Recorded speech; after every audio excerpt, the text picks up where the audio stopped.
CBS's Blue Bloods has turned out to be a huge success thanks to its winning combination of family, drama, and criminal investigation. Just like all the performers, the show's cast has enjoyed huge success, but they also had occasional failures over the years. They've starred in some less stellar projects that literally land at the bottom of their resumes. Without further ado, let's take a look at all the early roles that the show's cast wants you to forget about. Starting off, Tom Selleck in Daughters of Satan. Before he became an Emmy-winning performer and iconic TV actor thanks to shows like the Jesse Stone detective thriller Magnum P.I. and obviously Blue Bloods, he was just another hardworking actor trying to break into the business. His guest star appearances in shows like The Sacketts and The Rockford Files catapulted him to the ultimate stardom. But he had to first work on a number of low-budget projects, including the infamously bad Mira Breckenridge, which was his debut film, and his sophomore project, which was the 1972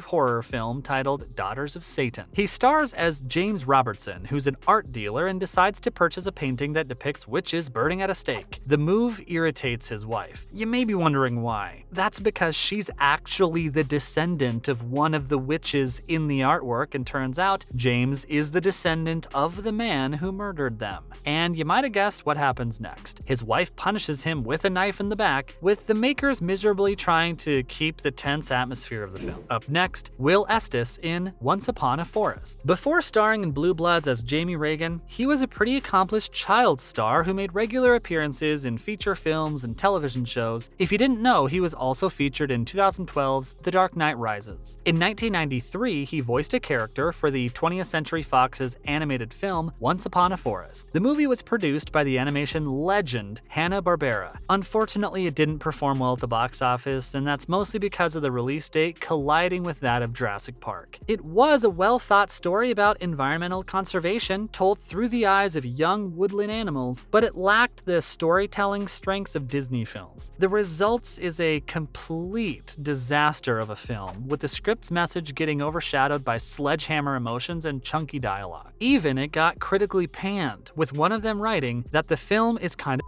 Still, there's no doubt that the cast, including Ben Vereen, Michael Crawford, and a young Elizabeth Moss, gave the best from their side to make it look more appealing. As for Estes, he had a minor role as Willie, a field mouse who falls in love with Abigail, who's a wood mouse and the film's plucky hero. His screen time includes a short encounter with a squirrel bully and a kiss from Abigail in the final moments. So if you're Will's fan, you should leave this one alone. Coming up, Donnie Wahlberg in Bullfighter. Many moviegoers discovered his incredible acting talents through his heart-touching performance as Bruce Willis's devastated patient Vincent Gray in The Sixth Sense. But this man, who was also a member of the famous boy band New Kids on the Block in the 1980s, had been working as an actor since the mid-90s in films such as Ron Howard's Ransom. Ever since then, he's built a successful film and television career by starring in the Saw franchise and TV shows like Boomtown. Well, not all of his projects have received critical acclaim, and Bullfighter is just an example. It's a mystical and Western adventure fantasy film. It started filming in 1999 but wasn't released until 2005. It revolves around Jacques, who tries to escape the wrath of a gangster, Cordobes, after killing his daughter, who's played by the legendary Martin Scorsese's daughter, Dominica Cameron Scorsese. He travels across Mexico with his ex-girlfriend Mary, who's pregnant via immaculate conception. They come across a number of strange metaphors about religions and weirdos that populate several other similarly pretentious films, including hitmen Robert Rodriguez, Willem Dafoe as a Knight Templar, and Wahlberg as a bandana-wearing cholo. Although it proves his ability to play tough roles, it's successful in emphasizing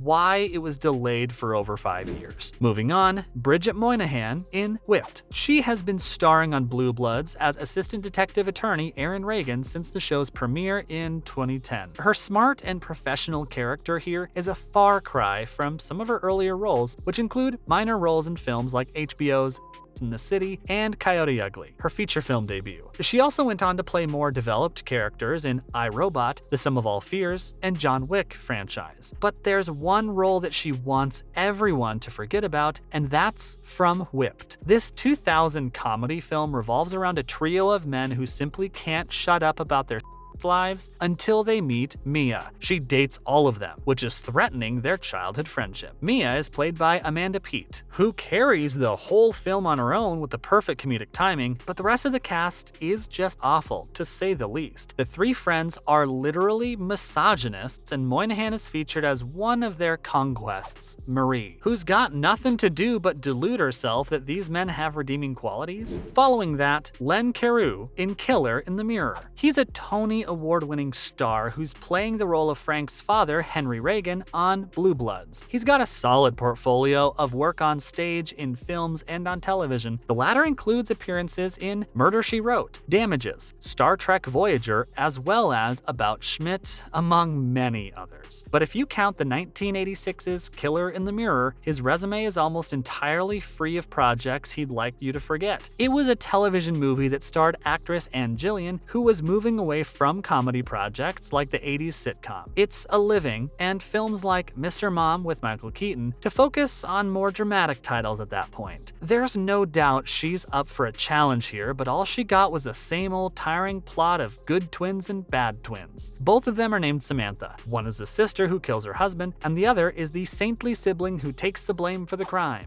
As for Carew, he's featured as the family's lawyer, Jason Howell, who can't really tell the twins apart. It was written and directed by Frank DeFelitta, who also wrote several horror and thriller movies, including Audrey Rose. Now let's talk about Sammy Gale in Stolen. She's starring on the show as strong-willed daughter Nicole. The character was initially played by the actress Marlene Lawson in the first episode, but Gale later replaced her. Before joining the show, she had some good experience playing on-screen daughters, including her appearance on Netflix's romantic comedy Candy Jar, in which she's Christina Hendricks' overachieving offspring. Besides this, she's also been featured as Robin Wright's daughter in the live-action and animated hybrid The Congress. Her least promising role was in the 2012 action thriller Stolen, in which she inspires Nicolas Cage to go on a revenge spree. In this Simon West flick, Cage is playing a career criminal who gets sentenced to prison after planning a robbery with his partner, Vincent. Fast forward to 8 years later. He's now a free man and hoping to mend his strained relationship with his daughter Allison, played by Gale. Turns out their long-awaited reunion is put on hold when Vincent appears out of nowhere and kidnaps her to get his exchange for the loot of their failed robbery. Gale does pretty well with her feisty role, and for once, Cage isn't the most overamped man on our screens. That honor goes to Lucas here, who, with his prosthetic leg, scraggly hair, and the ability to withstand excruciating pain due to his nerve damage, takes the whole story into some gonzo cartoonish territory every time he appears on the screen. The film is actually worth watching due to him, but even his villainous powers have their limits. Last but not least, Gregory Jabara in Crocodile Dundee 2. You can't blame the complete mess of this film on Gregory Jabara. This stage, television, and film actor, who's playing Deputy Commissioner of Public Information Garrett Moore on Blue Bloods, has only been credited as a young cop in the movie. This lazy comedy flick was easily the fault of Paramount Pictures and Paul Hogan and his son Brett, who co-produced and co-wrote it. Despite this setback, Gregory went on to enjoy a successful career. He won a Tony Award for Best Performance by a Feature Actor in a Musical in 2009's Billy Elliot the Musical as a debuting father of a boy who decides to take up ballet. He's also starred in a number of other Broadway productions, including Dirty Rotten Scoundrels and Victor Victoria. His extensive film portfolio includes roles in movies like Jeffrey, In and Out, as well as guest appearances on Law & Order, Nurse Jackie, and Grounded for Life. That's a wrap for this video. Have you watched any of the mentioned performances from your favorite Blue Bloods actors? Let us know in the comments below. Make sure to give this video a thumbs up and to subscribe to the channel for more amazing and exciting videos like this. See you in the next one.